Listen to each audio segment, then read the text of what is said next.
As you're making your way through the museum, checking out all the beautiful cars and taking in all the history, you might need a pit stop and refuel so you can take on the rest of everything they have here. And you don't even need to leave the museum to do it. As you make your way through Corvette Boulevard, you're going to start smelling juicy burgers and fresh ingredients. And of course, that's super enticing. So pull up a seat because this is Stingray Grill.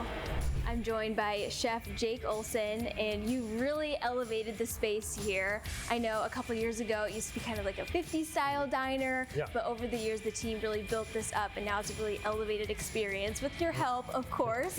So kind of tell me about your menu here. I think we're leaning towards gastropub, very burger strong menu, so we've got 4 or 5 burgers, and we usually do a special burger.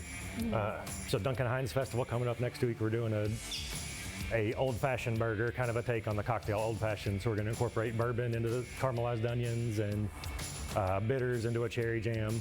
Ooh. So kind of very burger-centric restaurant. Yeah, and this is your specialty one. You're going to kind of build it up for us here. This is your Stingray burger, and I'm sure this is a fan favorite. Yep, this is probably our #1 seller as far as burgers go. And that was one of Guy Fieri's burgers he tried when he was here. Yeah. So kind of give you a little deep dive here. And so this is a very thick patty. Yeah, that's an 8-ounce patty. It is Wagyu beef, bison, boar, and elk. So little on the gamey side, but we take care of that with some of the other ingredients on the burger. So smoked cheddar cheese already melted on top since it's cooked. And then we've got a brioche bun. I love the brioche bun. I feel like that it's sweet enough, but it also accentuates a lot of those flavors. Yep, and it holds up to, this is a big burger when it's done, so it holds up. We've got some fresh arugula that kind of has a little bit of a peppery bite, helps cut through the gaminess of the burger. Same with the Granny Smith apple, little crisp and sweetness. Yeah, what was your kind of idea behind that? Because I don't think I've ever seen apple on a burger. I've seen them on like regular sandwiches, but not a burger. And this was one that was developed before I got here, so it works, but yeah, this was not my invention. So, but yeah, just it's a lot of components, kind of plays on the sweet and savory, and also it's a game burger, so we're trying to kind of make it a little less gamey for the standard customer. So we'll put the burger on there. And then we've got some of our house-made bacon jam. Ooh. Are a lot of your pieces made right here in-house? Yeah, almost everything is from scratch. Bacon jam is, of course, bacon, a lot of bacon, sun-dried tomatoes, onion, balsamic vinegar, brown sugar. Yum. So kind of still playing on the sweet and savory. Nothing really spicy on this burger, and a lot of our menu items kind of have about a medium level spice. Yeah. And then we go 2 pieces of smoked bacon. Gotta add more bacon on that, more crunch. And the top, so it's very piled high. Yeah.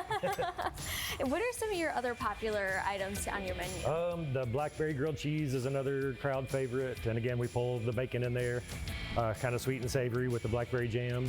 Add pickled jalapenos and Swiss cheese and mozzarella cheese, kind of just make a complete flavor profile.